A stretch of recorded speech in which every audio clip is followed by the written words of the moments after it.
Motivation to practice your craft. The Grand Chess Master and martial arts champion, Josh Waitzkin, wrote, "The more present we are at practice, the more present we will be in competition, in the boardroom, at the exam, the operating table, the big stage." End quote. The attainment of mastery requires many hours of diligent practice, and this at first can seem daunting. It's that awkward clumsiness and uncertainty that we experience when we take up something new that stands in the way of commitment to mastery. It's not much of a rub for the ego to witness ourselves being defeated by an activity as we clumsily make our attempts at it.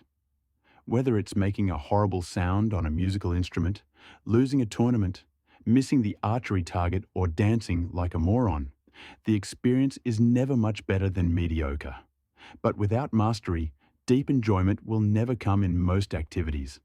Maintaining the drive to push through those awkward stages that the beginner faces can be an art in itself. Fortunately, though, there are many ways to maintain motivation and to decrease the boredom, awkwardness, and fears that are inevitably encountered on the road to mastery. Once the beginning stages are overcome, the pursuit becomes more enjoyable, and there are periods of smooth progression. It becomes easier to practice as the foundational skills provide a ground for more advanced skills to be built upon, and the craft becomes more enjoyable. To maintain motivation, it's important to keep in mind the nature of the road to mastery itself. It is guaranteed that you will be clumsy and defeated in the beginning of the journey, and that you will then progress. You will come up against obstacles and plateaus, and to your own astonishment, you will overcome those obstacles. Then the rewards of mastery will come. The enjoyment of the art form as an end in itself, and the enjoyment of the side benefits it offers too. A master chef not only enjoys the act of cooking, but also enjoys a lucrative career, as well as a diet fit for a king. A master athlete enjoys playing her sport, but also may enjoy a more prolific social life than she otherwise would have had. A fine wood craftsperson is able to use or to sell the furniture and other items she has built. But these are all just additional benefits to the refinement of mind and the sheer fun that comes when a master is deploying his or her advanced skills. One of the biggest obstacles that comes to mind is the need to justify the time spent on practice. When our perspective is short-sighted, it's natural to think that spending an hour a day practicing one little technique over and over is a poor use of time. The strange paradox is, though, that practicing in such a way actually seems to create time rather than consume time. If the practice session is carried out with intense focus, the mind seems to become refined and more efficient. After an intensely focused morning practice session, the rest of the day feels longer than it would normally be, and the work that you had planned seems to get done in a fraction of its usual time.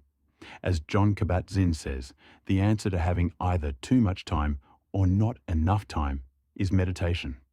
Not only is it often an illusion that a morning practice session will eat up your time, but also it is an illusion that daily practice sessions will make for a boring life. During the practice session, you may experience boredom, but the coinciding refinement of mind will decrease the overall boredom throughout the remainder of the day, because the mind itself is being sharpened. When the mind has been sharpened in such a way, thoughts become more interesting, and the senses tend to have more clarity.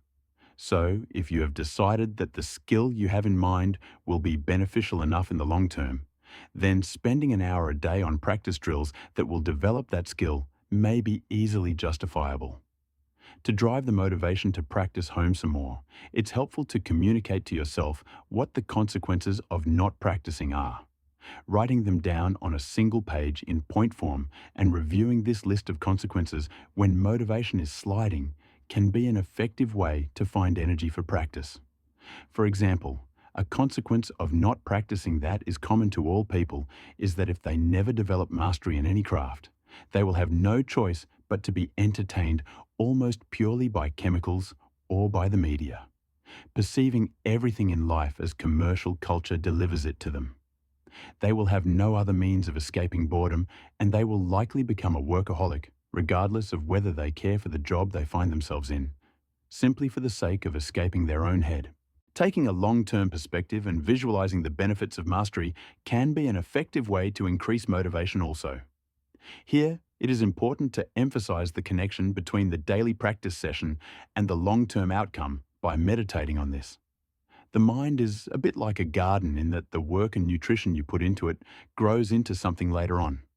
So, if you want to be motivated to practice in the morning, spend some time the evening before using visualization to reinforce that connection between daily practice and the long-term outcome.